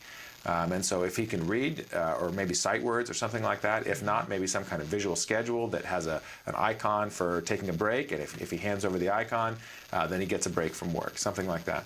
And then verbal cues can just be reminders, just verbal reminders of those same exact rules. And you want to use those reminders before the behavior happens. So if you're going into a part of the school day where you think the child's likely to do the cursing behavior, then you just give them a quick reminder like, oh yeah, like, okay, bud, don't forget, if you want a break, just ask for a break, you'll get a break, no problem. Or don't forget, if you use curse words, then you're going to have to keep doing your work. You're not going to get out of your work. Just brief verbal reminders of sort of what the rules are, not as a reprimand, not as a lecture, just quick, brief reminder when the kid's being good. It's just a reminder to help him continue to behave in a way that'll get him what he wants, but in a more productive and appropriate way. Okay. So the first thing that needs to happen is the functional behavior assessment. Absolutely. Okay, and ideally there's a BCBA that's on staff that you could go to as the educational assistant and that you could request and say, can you do an FBA on this so that we can come up with an effective behavior intervention plan? Absolutely. Sometimes at schools that doesn't happen. So could this educational assistant reasonably take the CFA to figure out the function of this behavior? Is that a possibility? I would say it's extremely rare that that's within the scope of what they're really supposed to be doing in their job. But it is a tool that could be used for that, absolutely. Okay. But really it would be more appropriate for the parent to be involved in that and the teacher to be involved in that. I don't think it's really appropriate usually for an educational assistant to go just do that themselves. I think you're right. What they're supposed to be doing is implementing the behavior support plan that the whole team has come up with. Right. So you really need the whole team involved in that process. Yeah. But yeah, absolutely, that would be a tool that the team could use. It drives me crazy that we leave our educational assistants out of the conversation so much of the time and just drop off and say, here's the intervention plan. Right. I personally, as a parent, think it's worthwhile to get that person in, but most of the time they're left out of the conversation. Which is ridiculous because they're the ones working directly with the kid all day, every day. Thank you. But maybe if you feel comfortable going to the teacher and having the teacher request that the FBA be done. Absolutely. And then let us know. And talking to the parent. There's no reason not to talk to the mom. A lot of times they don't allow you to talk to the educational assistant. The parent is not allowed to talk to the educational assistant in a lot of schools. But if in your school that they are, I know. I mean, maybe you even just run into mom or dad as they're picking up or dropping off the kid. Yeah. And maybe just strike up a conversation. Yeah. But we wish you great luck. I think it's so important. I still have to be reminded that how important it is that we get that component on board first. Yeah. That otherwise we're trying to fix something and we don't know what the right way to fix it is. Yeah, and many of the ways that we'll try to fix it, if we don't know the function of the behavior, we actually make it worse. Right. It's easy to make bad behavior worse. Yeah. Okay. So let us know what happens, though. Yeah, stay and in thank touch. you for being somebody who is learning, and want to encourage you that there are all kinds of trainings available on the Institute for Behavioral Training for educational assistants. You can go in under the teacher ones, or, you'll take a look and see what you need. But I would encourage you to become a registered behavior technician. It will, That's right. it will add to your ability to be employed. And you can do that on ibehavioraltraining.com. Okay. All right, let's talk about an ever-polite teenager with autism spectrum disorder. He tends to ask for permission for everything when he has something in mind. He would end up being stuck in a situation or not get his preference. We've tried social stories. He's gotten better, only needs a verbal prompt, such as let's rephrase. How can we teach him to remember to use statements when we're not around to prompt him? We appreciate your wisdom and thank you. So asking for permission for everything, and he's a teenager at this point. Yeah, it's a really great question, and actually I've seen a lot of folks on the spectrum have sort of similar situations. And to me, and of course we don't know this child individually, Absolutely. but with a lot of the folks that I've worked with, it's sort of an issue of overdoing how much we teach this person to be dependent on us, right? Yeah. And overdoing how much we teach this person that they need to behave well and have permission for things, to the point where, the child starts to just kind of be almost helpless. Like they have the skills to do it on their own, but they're not going to do it until they get permission or until they ask.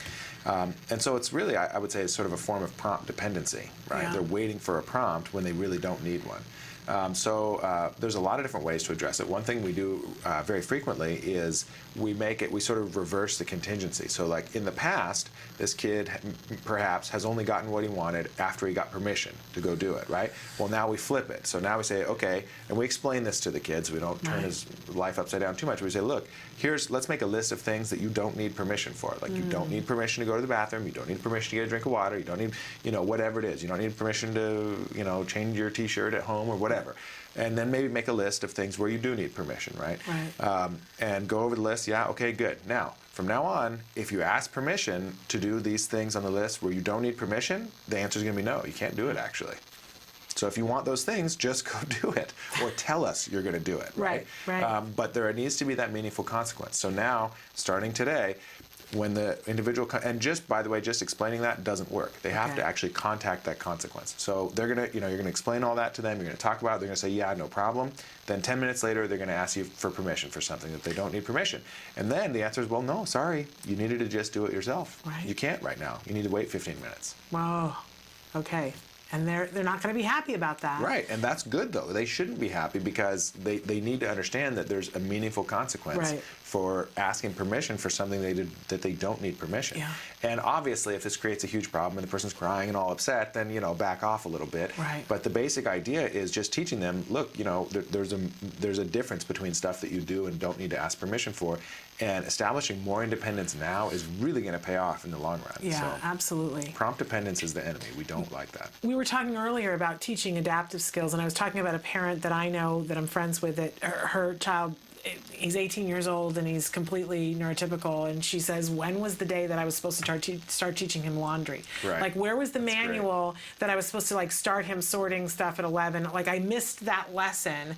How do you know these things? And I think the opposite is true for our kids too, that we've set up a rule and said it needs to be this way, and especially for our kids on the autism spectrum who are very black and white thinking sometimes and very rule-oriented. They don't understand that as they grow, that rule can change. We kind of have to key them into it. They've been used to it being that way, and they didn't get the memo of now you're 13, the rules when you were 11 don't apply. I mean, when Jem was 5, he wasn't allowed in the kitchen, because he couldn't come in the kitchen. He would be pulling pots off the stove, and he would be getting knives out, and he'd be in the refrigerator and doing all these things. And now we have worked on that he needs to get his own snack. and that there are still times when he'll come to me and say, you know, can I have something? And you know, it never occurred to me to say to him, you know, if you've already been told. By the way, we started with a basket of things on the counter that those were the things that he could have. Okay. And then eventually we moved to, you know, what things you can have. So there's, you know, you can go in the refrigerator, you get to have a snack at this time of day, you know what you can have, go in and make them, but he still will ask. And it never occurred to me that I could put in a consequence in there to say to him, well, now you don't get it because you asked and you already knew you could, so you lose. And you know, we did something similar with a very bright teenager with Asperger's recently, who absolutely has the skills to be independent, but was really, really prompt dependent. And even, you know, mom or dad would cook dinner, put down her dinner or her lunch, and she would just sit there and wait until they told her, you can eat now. And they never, like, prevented her from eating. She's just so used to being prompt dependent. And so what we set up was, okay, you're no longer allowed to remind her to take a bite. You're just not allowed to do that. It's not happening anymore. Right. Just sit her down with the food. She knows she can eat it. And now each time she takes a bite on her own, she can make an X on a piece of paper that has so-and-so many boxes. I think we started with 3 boxes. Once she checks off all 3 boxes and then shows that to mom or dad, then they say, oh yeah, great, awesome, and then maybe give her a bite of a dessert or something like that. Okay. And then we gradually increased the number of boxes until I think we got up to 10 or 15 boxes. And the cool thing was the young lady with Asperger's actually started to draw in additional empty boxes herself because she got it. You know, she understood, like, okay, great, this is my business, basically. I don't need someone else managing me. And then it got to the point where she was just eating, and she just threw away the system herself. She doesn't need it anymore. Great. So. Sometimes we just got to prime the pump. Yep. Make it happen. All right. The next question, and then we're going to take a break. Somebody wrote in and said a lot of homework is done on the computer now. How do we make sure it's research that they're doing on the internet and not surfing? And they said thank you, and I'm thanking you because if you can help us to figure out that. I have no idea. I have exactly the same problem with my 11-year-old son. Like no clue other than like keeping, you know, looking over their shoulder every 5 or 10 minutes. Yeah. I mean, I guess another thing is asking for some kind of what we call in behavior analysis is a permanent product, which means some kind of evidence that the correct behavior occurred. Okay. So if they're doing research and they're trying to find good websites to look up whatever topic, then maybe they need to bookmark at least 3 websites that they found that are relevant to that topic. And then after 30 minutes or whatever, you go and look at those bookmarked websites with them and discuss, you know, how helpful they are for the topic or not. Okay, there you go. So there's some kind of evidence that they did actually engage in the research behavior and not just surfing. That's an option, and that would make them maybe a little more independent rather than you staring over their shoulder nagging the whole time. Right. That's an option. I've mentioned to my son before, my son's very computer savvy and I'm not, but he hasn't quite figured that out yet. And I tell him, and I do know how to check the history to see what sites he's been on. And I tell him that I can pull them up and I can pull up past conversations. I can't do that. But I tell him that I can. At this point, he's still buying it for a minute. You have 6 months maybe at the most. I know. I'm lucky if I have 6 weeks. He probably already is on to me and I just think that I'm getting away with something at this point. But you know, we can pull up the history, but at a certain point they know how to delete it too. Right, yeah. And then you're going to have to outlaw deleting the history. Right. Like you have to do that at some point, for sure. Make it password dependent, maybe. Yeah. Or just that there's some big consequence. It's not awesome if you delete the history.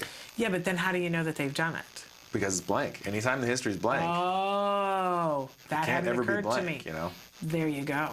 And that there's a consequence for that. Yeah, and it doesn't have to be big punishment. It could just be, you know, you're not getting dessert tonight or whatever. But whatever it is, just something relevant. Okay. Okay, we've got a lot more questions coming in. Somebody who's writing about an IEP today, and I'm going to stop and read these for a second. We're going to take a break, and we'll be right back after these messages. The Institute for Behavioral Training provides courses in applied behavior analysis for the treatment of autism. Access IBT e-learning videos on the move and learn at your own pace.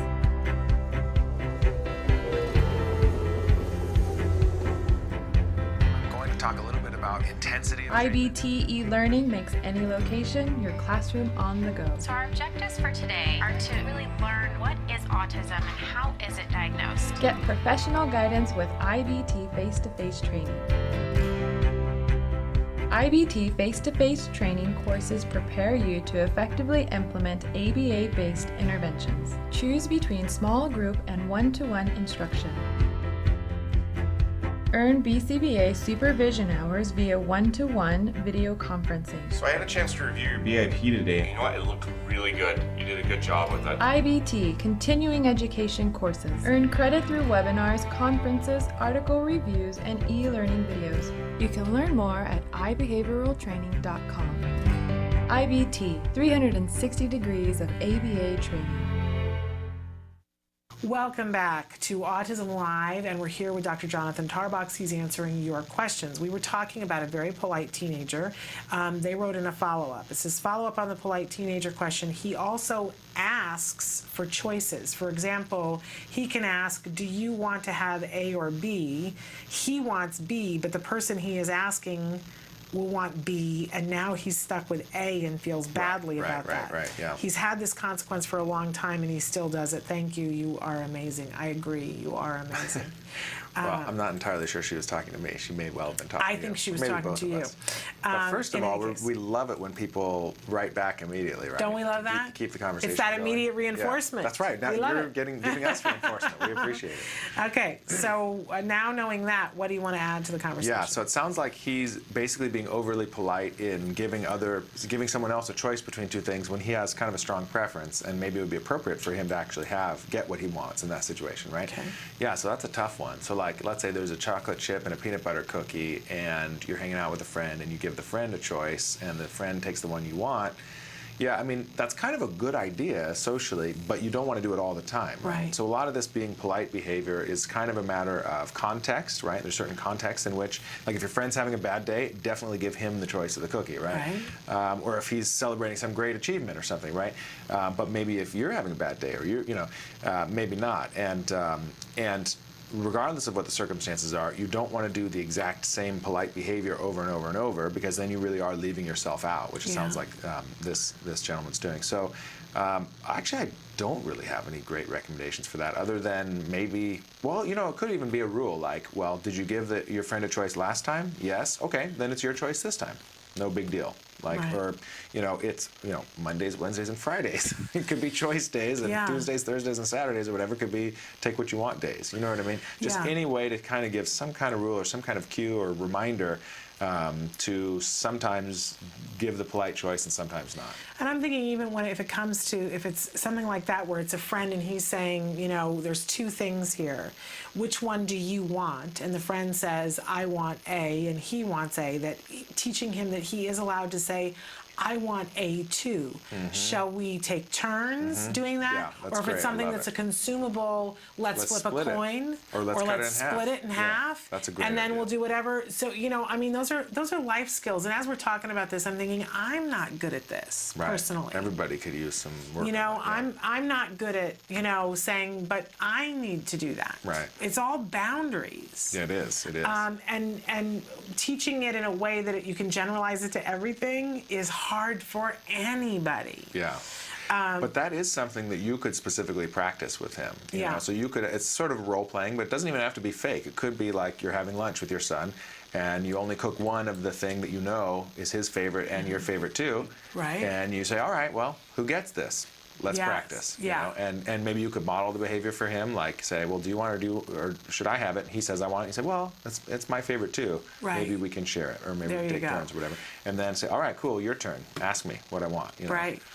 But allowing them to have empowering them to be able to say, well, that's the one I want too, and then figuring it out. Then it becomes, I'm thinking about all the lessons this applies to, which, because it's social problem solving, isn't it? It really is. It absolutely is. And it's sort of social negotiation, which is so critical for, playing games with friends, for, all kinds of social situations, conversations, and really important just to be able to stand up for yourself and be assertive. Absolutely, absolutely. Really super duper important. Okay, somebody else who said, hi Shannon and Dr. Tarbox, piggybacking on the conversation question, I'm definitely not a good conversationalist. How can I get better at it to be able to help to be able to talk to my son more? I wonder if his social challenges are because of me. Can we just send him to you, Shannon, and thanks? We all wish we could send our kids to Shannon. No. No, because here's the thing. You know, I said I said the expressive part of it, I can stand here and yak away, but I'm working on the receptive part of it. And we're all working on different parts of the conversation. And I know when I sat down and read through the social conversation curriculum and skills, it blew my mind. Right. How many different component skills there are to being a good conversationalist. It is well, pretty and even amazing. more than that, there were all these things. There were all these things on the list that I was like, that's why I'm not good at this. I'm still working on the ending conversations list. Right. I'm not good at that. Yeah. And I was able to look at it and go, oh, well, these are the things. No wonder why I'm not good at that. Right. So I want to encourage you to do that. Absolutely. What would you say? Well, and I would like to say, first of all, no, it's not your fault. Your social Yes. challenges are not the cause of your child's social challenges. I mean, of course, all of us, what we do as parents rubs off on our kids, right? Yeah. But that's for everybody, on and off the spectrum, with or without challenges. So it's not your fault. But yeah, can you help in that situation? Absolutely. And that's a great way to do it is just look up the conversational skills lesson in skills. If you don't have a skills account already, you can get a free trial for a couple of weeks and just check out that specific lesson and print it out or whatever. And there's 30, 50, 60 steps, and basically it's just a bunch of different sort of conversational skills to practice. So like Shannon said, ending a conversation, repairing a topic when the topic is broken down, changing topics in a socially appropriate way, staying on topic, introducing a topic, etc. There's a million different things to practice, and can you practice those with your son? Absolutely. Absolutely. And like I said, I'm still learning from it. Okay, another person who wrote in and said, I'm just checking the time. Hi guys, my son's IEP meeting was today. Bless you. I was at one yesterday. One of the behaviors mentioned was that when something is taken away, or if he's asked to do something he does not want to do, he cries, screams, drops to the floor, climbs on the furniture, and grabs the staff. This does not happen at home. Okay, good to know. Yes. Even if it starts, it only lasts about 8 seconds. At school, they're holding up visuals of the desired behavior they want. We have tried this behavior intervention plan, and it is not working. It enhances the behavior. They say it is decreasing, but by the notes home, it is not. They want to continue using this method, and I would rather not. Any suggestions? Yes, absolutely. Well, the first thing is, like we said before, is there should be a good functional behavioral assessment in place that identifies the reason why your child is acting out in those ways in the classroom setting. And from what you're describing, it sounds like possible candidates are, it's when he asked to do something he doesn't want to do, so that could be escape, he's trying to escape from those demands, or when something's taken away from him, that could easily be tangible, which means he's trying to get a particular item or activity or food or whatever it is, get something that he wants. So when it's taken away, he acts out in order to get it back. Now, if the behavioral intervention plan that's in place directly addresses the identified functions from the FBA, that's a great start. That needs to be in place first. So you should specifically ask that question. Does the behavior intervention plan that you're suggesting, does it directly address the functions of my child's misbehavior? And where's the FBA? And what functions did the FBA produce? And can I see them, please? Now, even if that's in place, it still has to be effective, right? I mean, schools are not allowed to continue to do things that are not effective. And so what I would ask for as a parent is data. I'd say, great, you want to do this? Let's give it a shot. Do it for another week or two, but I need to see the data. I would like data sent home every day with a count of, or a duration of, or some kind of objective data to measure how bad my child's misbehavior was every day. And those numbers should be getting better over time. And I don't mean just sort of a handwritten note like, oh, he had a hard time today. That's not data. It needs to be actual measurement, like counting the frequency of his tantrums or something like that. I just want to say to ask for the BIP that is currently there, and do yourself a favor. Go in, because it should list on the BIP that's in there what the function of the behavior was, right, if it's a decent BIP. Get yourself a free trial onto Skills, go into the BIP Builder, plug that into the BIP Builder, that function of the behavior, and start scrolling down and see if what it says matches. I did that with a BIP that was written several years ago. that I looked at and I said, I can't make heads or tails of this. Like, it made no sense to me whatsoever. But I went into, I sat down. It was my first time using the BIP Builder. And I plugged it in and scrolled down. And as I did it, I tried to put in what they had for the intervention. And it said, this is not recommended. And I saw quickly why. And then I went back in and said, no, this isn't what's recommended. And, I think we get into a mindset where we think that somebody who's writing that at the school knows more than we do. Right. And that's not always the case. That's not always the case. That isn't always the case. And that BIP Builder empowers you to make good choices about behaviors if you know the actual function of the behavior. Now, it might be that they don't have a decent function. Right. They didn't do a function. Be the case. Yeah. But I don't know how, as a parent, you combat that. Well, you have to demand a top-quality functional behavioral assessment. Ideally, one implemented by a board-certified behavior analyst. Right, but even then, I think it's possible that you could get somebody who does, and it isn't working. Which is then when I switched to exactly what you said, which is make them show you the data that it's working. Because if it's not, why are we banging our heads against a wall? Right. They got to come up with a reason why.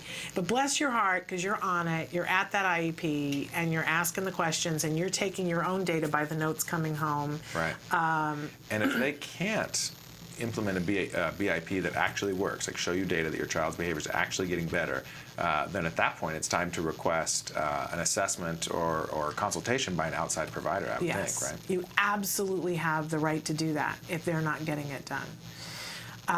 Absolutely something that you can do. Okay, and please write us back and let us know what you find out and what happens and how it proceeds. These kinds of things, these kinds of questions keep me up at night, and I like to know, like, something happened for the better. Absolutely.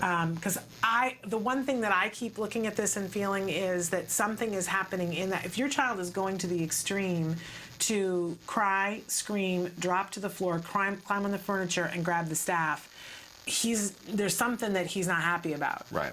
And he's not doing it at home. Right. And it's possible that the reason why he's not doing it at home is because you're placing less demands on him. That's possible. Or it's possible that the reason why he's not doing it at home is because you're not taking away his preferred stuff as much as they are at school. That's possible also. But it doesn't matter. Even given those variables, even if that's the case, you can still implement an effective BIP in a school. Yeah, and you can't get to the learning if that's what's happening. Right. That's not going to happen. And the other thing is, quite honestly, is what schools do is if the problem behavior continues, they generally say, well, we need to put your child in the more restrictive placement, or maybe this school isn't appropriate for him. Right, and we can't allow that to happen. No, not on the basis of the school being incompetent in treating challenging behavior. Right, absolutely. Okay, probably the last question that we're going to get to, we're going to squeeze it into the wire. Dr. Granpeche mentioned the other day on the show, yesterday, it seems like a week ago, testing for working memory and learning speed. What is the name of the tests, and where can we get it, and are these covered in an IQ test? Do you know? Some IQ tests have subscales that include working memory, but probably what she's talking about is more like executive function tests or neuropsych tests. And if she emails you, or if we can get her contact information, we can reply to her with more specifics. Okay. But yeah, so probably do that? Executive function. Email me at s.penrod@autism-live.com, and we'll get you the absolute names of those specific tests that are for those things. I know, Jem, that was really helpful to us, getting working memory and learning speed tested was something that was very helpful in driving what choices we made and how we combated things. So, and they wrote in and said, thank you, we really love the show, and we really love you. So thank you for writing in. And the person wrote back and said, thank you, I'm a skills user, so I will do that. Yeah, definitely go into that BIP Builder and compare. I really believe that anybody out there, if you have a behavior intervention plan for any child, compare it. Take it in on skills. I learned so much.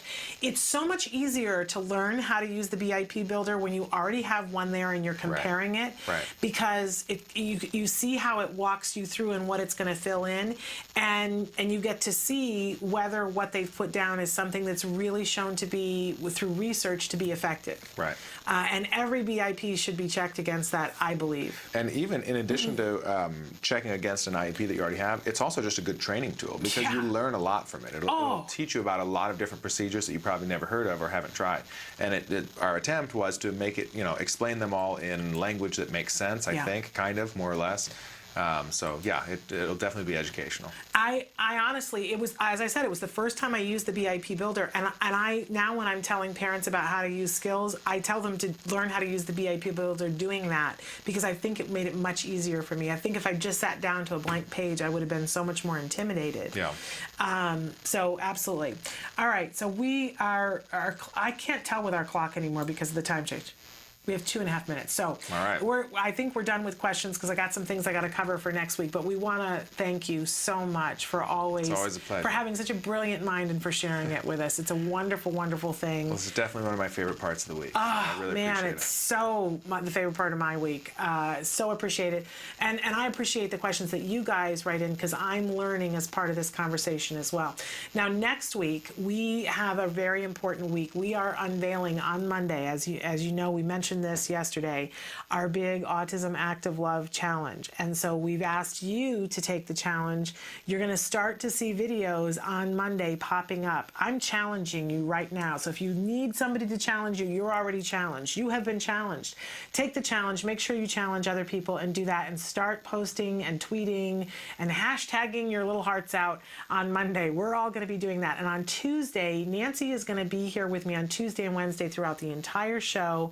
We're doing a pledge-a-thon. We're having people in on the show taking the challenge. We're also going to be having some of the kids who have been and their parents who've been beneficiaries of grants that come from the donations that you guys are making and encouraging people to make, so that you know where the money goes and how it gets used.